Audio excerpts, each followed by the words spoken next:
Ali Imran ayat 31 mengatakan ada tulisan aku dalam bahasa kecil sama aku dalam bahasa besar. Kalau aku yang bahasa kecil ini sebetulnya manifestasi daripada aku si Tuhan yang Maha Kuasa.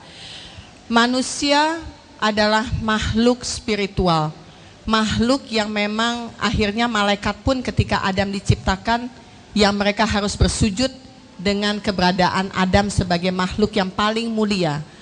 Paling mulia karena ia adalah seorang khalifah yang akan menata kehidupan yang ada di bumi, begitu kan? Tetapi banyak manusia yang pada generasi selanjutnya memutuskan apa yang namanya tugas daripada kemuliaan itu. Banyak hal yang kita perhatikan, katanya manusia harus sebagai rahmatan lil alamin, rahmat semesta alam. Kalau rahmat semesta alam, penjahat pun harus saya rangkul, musuh saya pun harus saya pegang tangannya. Orang yang saya benci dalam hidup saya harus saya dekati. Itu baru dikatakan rahmat semesta alam. Orang yang berbeda agama pun kalau kita duduk dengan bahasa cinta dan kita pun secara vibrasi akan nyambung.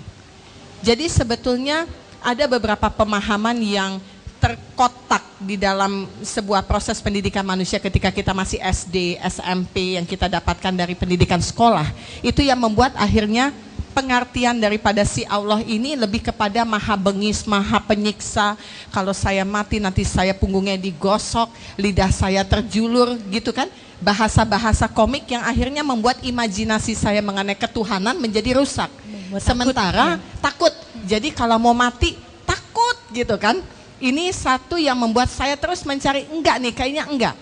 Karena saya akhirnya menemukan sebuah kunci bahwa manusia memang harus berbuat salah. Kalau manusia dalam hidup selalu bagus. Kalau saya jadi anaknya Onassis, mungkin saya nggak akan bisa ngomong mengenai masalah ini, begitu kan?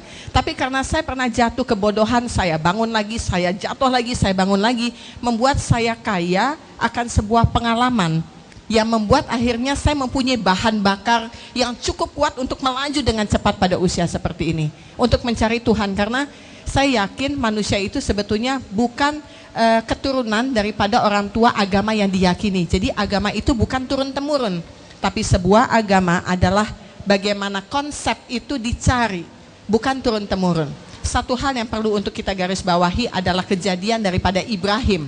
Ibrahim mempunyai ayah seorang berhala, dia pembuat batu berhala, namanya Azar.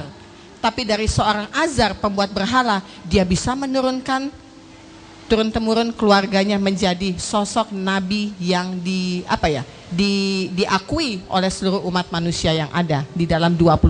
Jadi saya mengatakan agama harus dicari, keyakinan harus dicari. Seperti kita minum kopi. Kata orang, minum kopi itu enak.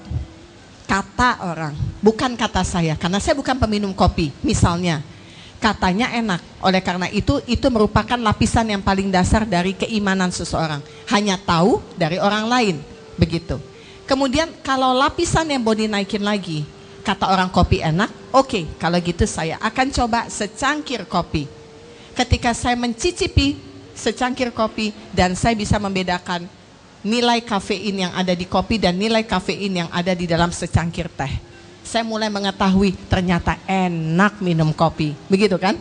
Tapi ketika saya mau menaiki rasa percaya saya menjadi keyakinan yang tidak tergoyahkan, saya harus mencicipi semua kopi yang ada di seluruh dunia ini, sehingga saya tidak bisa dibohongi jenis kopi apa yang paling pas untuk diri saya. Bukan untuk Anda, buat saya. Karena keyakinan itu untuk saya. Saya tidak bisa mentransfer keinginan untuk Anda, bahkan ke suami saya, bahkan ke saudara kandung saya, ataupun ke orang tua. Sehingga keyakinan itu harus melangkah untuk mencari.